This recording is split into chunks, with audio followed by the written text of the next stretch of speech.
Hey friend, welcome to Mountain Meadow Homestead.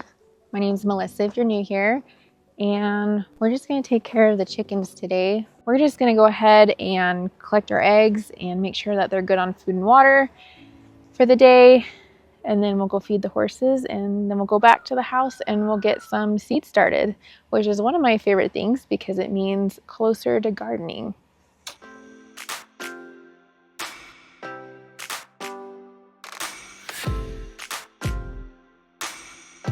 While we're up here, I wanted to talk about our plans for the upcoming garden. So I'm going to turn you around. We're right next to the chicken coop. And this spot over here, this is where we're going to put our garden. Now you can't see them right now because of all the snow. I have two garden beds here. They are, I'm trying to remember, I think they're 4 foot by 8 foot each. And I planted garlic there this fall, so we'll have those. Over here, this whole area is where we're gonna have our new garden that we're gonna set up. What that means is we need to start some seeds fairly soon. And one of the seeds that we're gonna start right away are our onions. I'll kind of go over how I plan when I am starting what. So I have kind of a cheat sheet that I use. All right, got our chicken collection or our egg collection basket. We'll get going in here.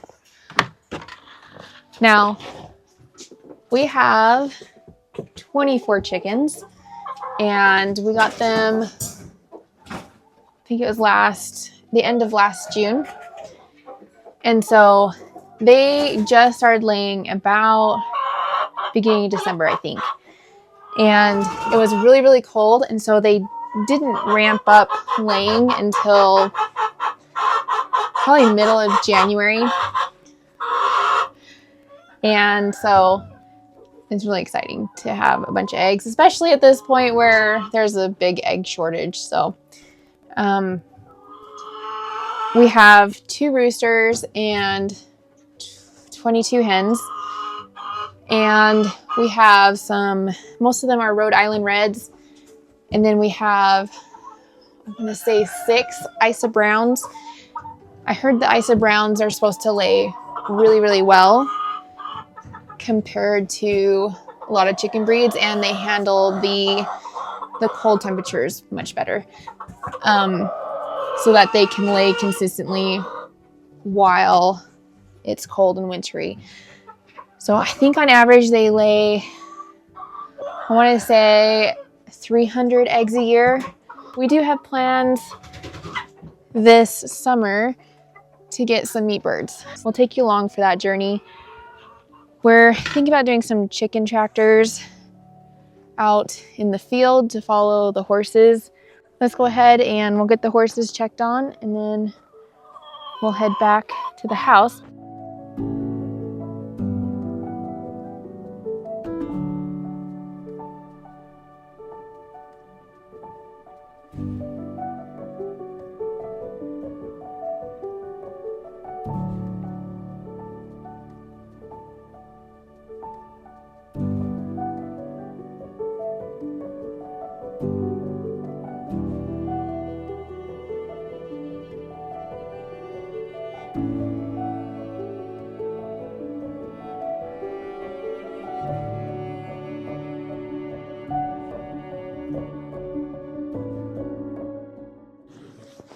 All right, horses are fed. See you later. And this is Chip. Chippy. Nope, he's too busy eating.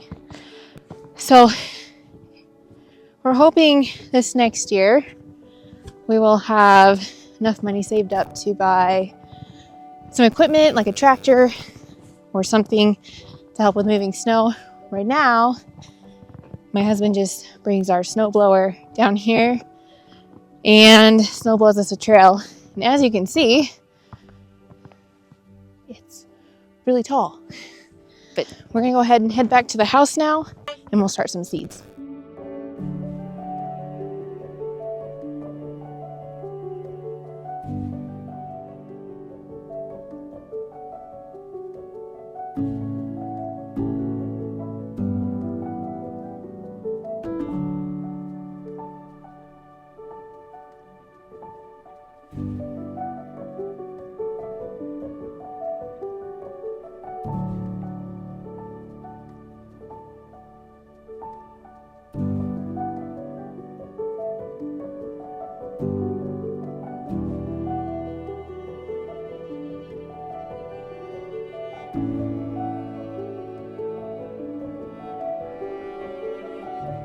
All right, I have all my supplies here ready to go.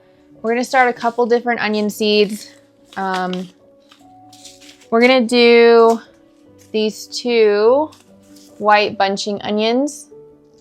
One is called the Guardsman bunching onion and the other is called the Tokyo long white bunching onion. Set those there. We've got two slicing onions. We're gonna do the New York early and the red Weathersfield onion. Now, if you haven't watched my 2025 garden seeds video, go back and watch those because I go through all of my seeds and what I'm going to start this year for our particular growing area. Now we have about, I want to say it's about 75 days in our growing season. We're usually from about June 10th until about September 10th. So not a ton of time to grow things comparatively to like other areas of the country. We really like to find varieties that are great for a shorter growing season. Now, we're gonna go ahead and fill as much of these up as we can. I have tried growing onions in the past and I have failed, but I feel really good about this year. I have watched a ton of videos on what to do, and so we're gonna try this one method that I watched. And basically what it is you fill one of these pots up and you sprinkle the seeds in here, cover them up, and then as those seedlings are sprouting, you're gonna keep them trimmed, and then because of the air pruning of these pots, when it's time to plant those seedlings out, they should pop right out and you should be able to tease the roots apart and you have great seedlings. So we're gonna give it a try. The first year I tried it, they didn't do very well. But I had kind of hit and miss success with a lot of my seeds that I started anyway, and it's been a few years since then. So this year is going to be the year.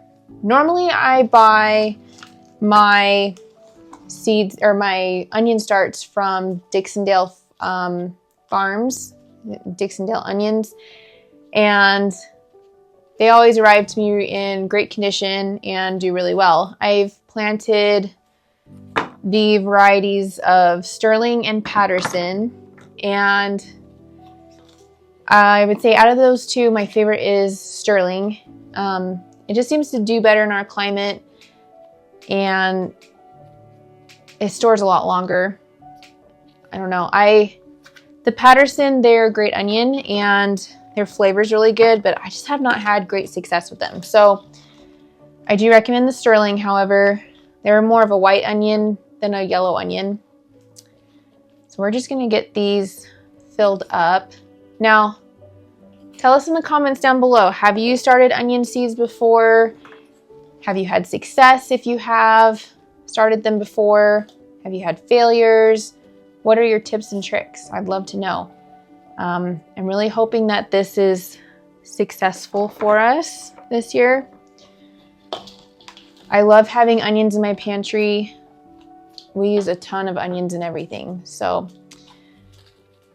let's go ahead and we'll get these pots filled up, and then I'll see you back here when we're ready to start putting some seeds in them. All right, we have our pots all filled with soil, and we're gonna go ahead and get this bowl down here. So we are gonna start with our red onions. Now, we're just gonna sprinkle these. I'm gonna put them in my hand and then we're gonna sprinkle them on top. I typically don't use like your plastic markers in my pots. I've learned that I really love painter's tape, and I'll just put them on the side and write what's in there. And then you can easily remove those from your pots and put them into the bigger pots if you need to up pot. So I've learned I really like those. So we're just gonna sprinkle these in here. I don't know, I'm probably doing about 20 or so seeds in each pot.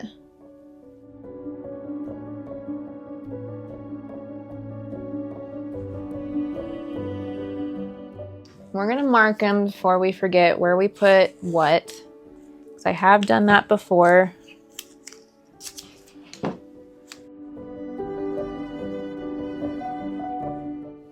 And what I will do is I will just mark one of these because I did all 6 of these, and then I'll finish marking them later on all of the pots.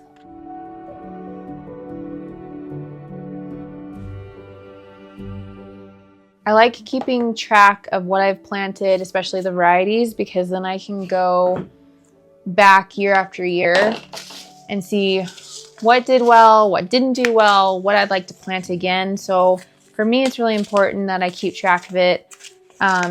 What I've done in the past is I'll just create, when I go to plant them outside anyway, I will create a video after I've planted and telling myself where I've planted what, rather than having a bunch of markers in the garden. I found that that just works better for me.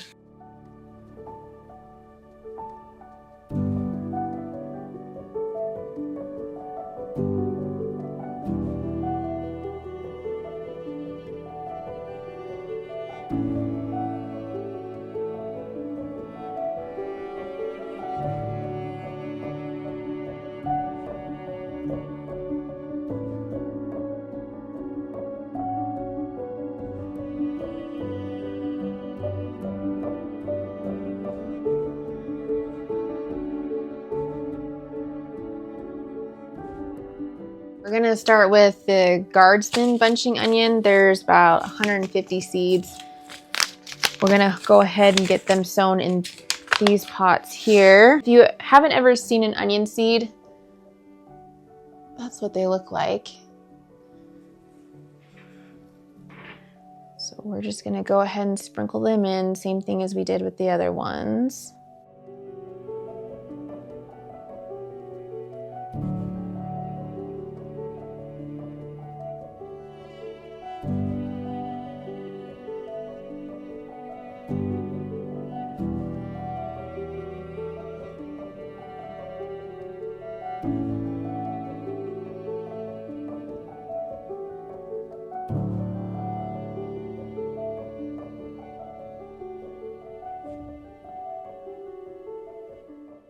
Now that we have all of our seeds sown, I'm going to dump this back in there. And these are all of our empty ones. Stick those over here.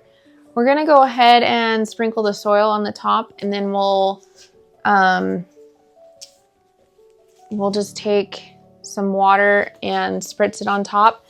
Now, normally I like to bottom water, but when you're first starting out with your seeds, you're going to want to keep this soil moist on top. The bottom watering is great for when you have root growth already. Once I get this done, we'll spritz the top, and then to help keep humidity in, what we'll do is put some plastic wrap over the top, and it kind of mimics like a humidity dome and helps to keep the soil moist longer. The other thing that we're going to do is lower our lights so that they're as close as they possibly can be to the top of these pots. You just want a light layer of soil on top. The general rule of thumb, whether you're direct sowing outside or starting seeds indoors, is you don't want your seeds to be deeper than the seed itself, really. So where these onion seeds are fairly small seeds, you don't need a ton of soil on top of them. Just enough to cover them up, basically. And if you find any twigs or whatnot in your soil, you're going to want to pull those, like big twigs, you're going to want to pull those out if they're on top. So it may prevent your seed from being, or your seedling from being able to pop through. So, okay, I think I'm gonna give these a good pat. Make sure everything's good. And then we're going to spritz the top of these with some water, get them under our lights and cover them. And then we'll do some status updates as we go along. So I'm super excited. First seeds of 2025 started.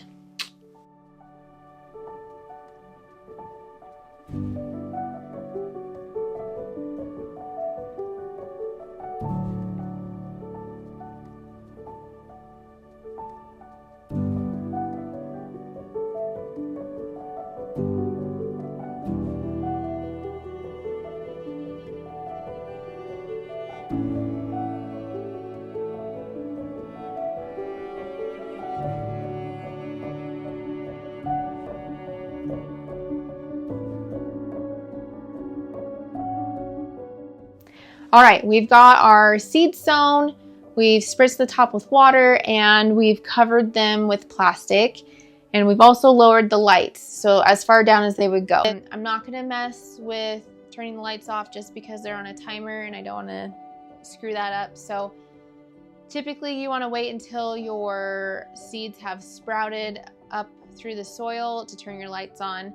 There are a few exceptions to that rule. There are some seeds that need light to germinate, but as we go through and we're sowing seeds or starting seeds for the garden and I come across those, I'll let you know what those are. Anyway, if you have any questions, please put them in the comments down below. That way I or somebody else can answer those questions for you. And if you haven't seen it already, I've done a whole seed starting setup and I'll put that video up here for you to watch. If you enjoyed this video, friends, please like and share it. That way we can get it out to more people who would love to see it. And if you haven't already, we'd love if you would subscribe and stick around to join us on all of our projects that we have planned this year. We have so many. Thank you for being here and we'll see you next time.